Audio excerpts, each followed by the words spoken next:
A very good afternoon to you and welcome to iRadio News Bulletin. First, here are the headlines. 7 people are reported killed and dozen others wounded in a cattle-related violence in Rupkona County of Unity State. The U.S. government has condemned the recent brief detention of journalists by the government of South Sudan and called for civic space. And lawmakers representing Eastern Equatoria State at the National Legislature have launched an appeal for relief aid to thousands of Magui displaced families. These stories and more coming to you in this news bulletin with me, Yar Ajakdeng, and now the news in detail. 7 people are reported killed and a dozen others wounded in a cattle-related violence in Rupkona County of Unity State. The State Information Minister David Guy told iRadio that the attack was carried out by armed horsemen from neighboring Sudanese Olan Omran clan of the Misiria tribe. The incident happened at 5 p.m. Wednesday in Panyagai, Payam, north of the state capital. Guy confirmed that 11 people sustained gunshot wounds during the attack. He says it is the third attack carried out by Sudanese nomads in the area in 4 months. He narrated the incident in a phone interview from Bentiu this morning.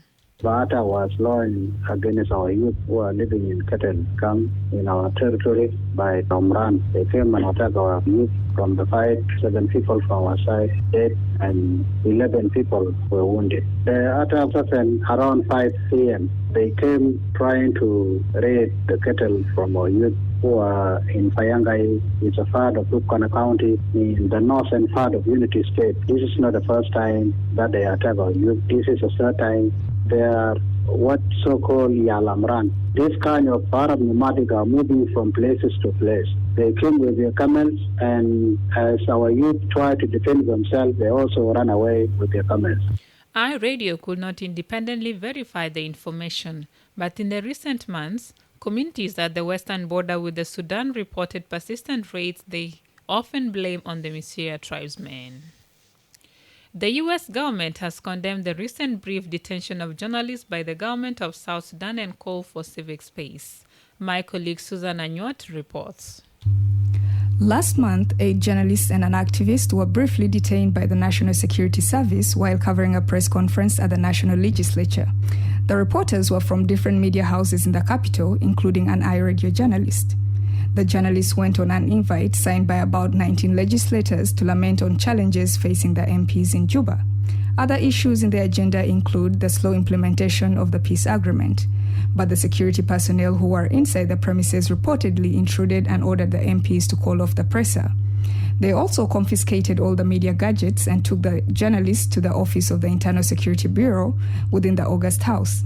According to iRadio journalist who was at the scene, they were later transferred to the National Security Office of Political Bureau along Bilpam Road. The reporters spent nearly 4 hours before they were later released after an intervention by the president of the Union of Journalists in South Sudan. Nearly 2 weeks later, iRadio's news editor, Awoja Emmanuel, was kidnapped a few yards from the state premises. He later escaped from the abductors after they were confronted by a group of unknown armed men west of Rajaf in Juba. Linda Thomas-Greenfield is the U.S. ambassador to the United Nations. She said the Biden administration is concerned by the detention of the journalists, something she said is hindering the country's progress towards democracy in the country. The diminishing civic space in South Sudan is hindering the country's progress toward democracy. In particular, the United States was seriously concerned by the detentions and arrest of journalists and civil rights activists by national security forces on February 22nd. Journalists and activists belong on the beat. They belong on the street, not in prison. The government of South Sudan must respect the rights of all citizens in accordance with the transitional constitution. South Sudan needs to create an enabling environment for free and fair elections by respecting fundamental freedoms of expression, association, and peaceful assembly. That was Linda Thomas-Greenfield, the U.S. ambassador to the United Nations, speaking at the body's Security Council on Monday. Reporting for iRadio, I'm Susie Anyuat Williams. Thank you, Susan, for that report. Lawmakers representing Eastern Equatoria State at the National Legislature have launched an appeal for relief aid to thousands of Magui displaced families. There are over 10,000 IDPs in the area. They were displaced following the recent violent conflict between herders and the host communities where many reported deaths. 2 weeks ago, the Commission of Magui County appealed to the government and humanitarian agencies for an emergency relief aid to the displaced persons, mainly women and children. According to the MPs, the humanitarian situation is getting worse. Honorable Julius Moilinga is the chairperson of Eastern Equatoria Parliamentary Caucus at the National Legislature. He says that as MPs they have raised some funds, but the amount is not enough to purchase food and medicines for all the affected people. Honorable Moilinga spoke during a joint press conference in Juba yesterday. We have started as members of Eastern Equatorial State to mobilize little funds, but that money is not enough to buy food, to buy medicine, to buy any other things to help them now. People of this magnitude need international intervention, not only national. So the situation is bad. It's actually worse than ever.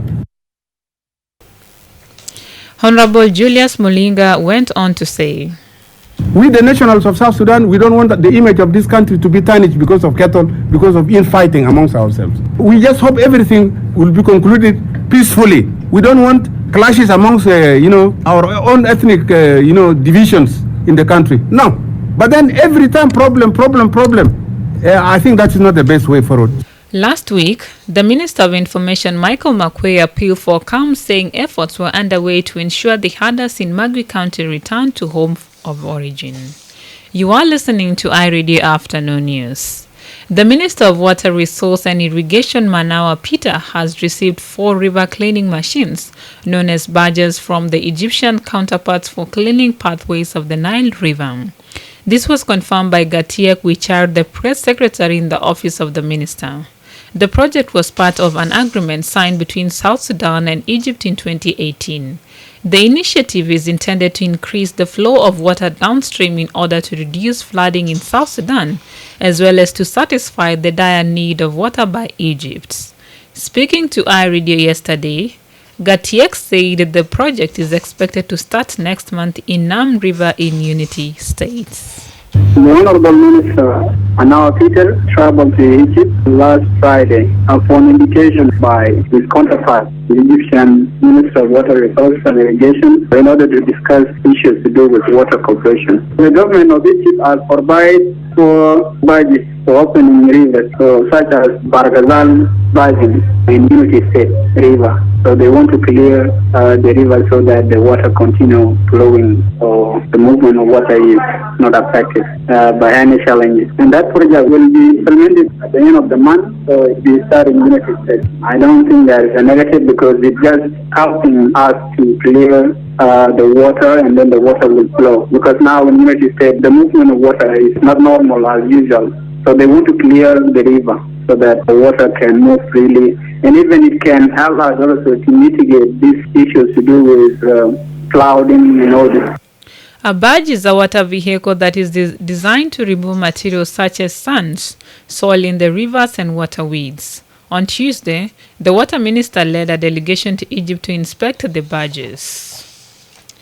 A 24-year-old amputee entrepreneur is encouraging women and young people to venture in small-scale business to earn a living. Savia Juwan lost her right arm in a car accident along the Juba-Kajukeji Road in January 2016. After the accident, Savia said her relatives neglected her due to her physical disability. Despite her physical disability, Savia was passionate about making biscuits, selling fruits and venturing into tea selling business as well.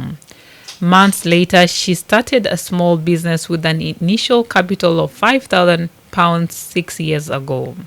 Savia told iRadio that she now earns nearly 20,000 South Sudanese pounds a day from her business.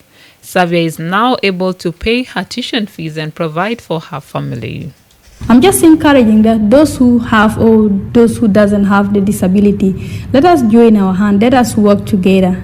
Let us not leave men to work for us. Meanwhile, we just be at home idling and doing nothing. And at the end of the day, you complain that your husband is doing you this, your husband is not helping you, you are this, you are ABCD. Let us be self-independent. Let us not depend on our husbands and brothers and wives and mothers and fathers. Let us also help them. They have already did their part by raising you up. So the rest also, you need to do it for yourself. So I'm just encouraging them to work hard. Savia went on to say she is considering using part of her capital to help orphans to support vulnerable people, including orphans. When you move around the towns, you find out that there are many children in the street. They don't go to school. They don't work. They are just there begging, sleeping, around the shops. They have nowhere to go. But what is our responsibilities? We as citizens, we as women, we as fathers, brothers and sisters. My own dream is I want to help those who are just by the street. I need to help them. I need to send them to school. I need to assist them in any ways of life that I can assist them. Even food, I want to give them food and all this. This is only my dream that I have. Speaking ahead of the just celebrated International Women's Day, the Vice President for Gender and Youth Cluster, Rebecca Nyandeng, urged women to empower themselves financially to give them a voice in the society. And finally, before the international news, a judge has encouraged women to have faith in legal systems and seek redress for all forms of gender-based violence. Ajak Tito Taylor, who is the second judge at the county court, stated that women should report the vice to the police, then open a court case against perpetrators. Survivors of gender-based violence often say the police do not help them after the matter is reported. They say in some cases, some police officers question the accuracy of their testimonies. This, they believe, is the reason why some survivors of the gender-based violence do not come forward to demand justice. Judge Ajok Tito asked survivors not to give up despite the demotivation from the society. She was speaking to iRadio in Juba during the celebration of International Women's Day. المشكلة ما قاعد تكون في المحكمة، المشكلة قاعد تكون في المجتمع برا. مرات المرأة مرات تدقة ويكون محرومة من مصاريف لعيالها وبتوصل لدرجة ما بتقدر تتحمل الراجل ده تاني، لكن شنو ما بتقدر تطالب أنا داير أتطلق ليه؟ لانه اهلها ما حيقبلوا. الاهل ديل شالوا من الزول بقر عشان يرجعوا البقر مشوا وزعوه وقسموه للاهل عشان يرجعوه صعب، والمجتمع ما ينظر لك نظره صعبه انه الزوله دي طلقت. لكن رسالتي للناس دي يا جماعه ما تتحملوا معاه، تحسي بنفسك انت تعبانه بيضربوكي، امشي المحكمه ارفعي دعوه طلقي. الطلاق ما عيب عشان خاطر عيالك في حاجات البسيطه ممكن تتحمليه، لكن لما يوصل لمرحله الدق في رجال بيرفعوا سلاح بيحددوا النساوين بسلاح. Although there is no accurate data on gender-based violence in South Sudan, UNFPA record shows that physical assault accounts for 39%, followed by physiological or emotional abuse with 21%, and sexual violence with 21% of the reported cases as recorded from January 1st to September 30th, 2020. Sexual and gender-based violence refers to any act that is perpetrated against a person's will and is based on gender norms and unequal power relationships. The International Women's Day was marked this year under the theme, Break the Bias, Imagine a Gender-Equal World, a world free of biased stereotypes and discrimination. You are still listening to iRadio Afternoon News, and now to end this news bulletin, here is a recap of the main headlines again. 7 people are reported killed and a dozen others wounded in a cattle-related violence in Rukona County of Unity State. The U.S. government has condemned the recent brief detention of journalists by the government of South Sudan and called for civic space. And lawmakers representing Eastern Equatoria State at the National Legislature have launched an appeal for relief aid to thousands of migrant displaced families. That's the end of iRadio Afternoon News. You can also get these stories and updates by subscribing to iRadio News Alert on your MTN South Sudan number. Call 700 or *700# and follow the instructions. If there is a story or an event you would like iRadio to cover or report about, please send us a text message on +211 912 986 986. It is also our WhatsApp number. Follow us on Twitter at iRadio Juba, like our Facebook page iRadio, subscribe to our YouTube channel iRadio South Sudan, and watch our comprehensive interviews. You can also visit our website and listen to us online at www.iradio.org. Stay tuned for the news in Arabic at 1:30 p.m. I am Yar Ajak Deng. Thank you for listening.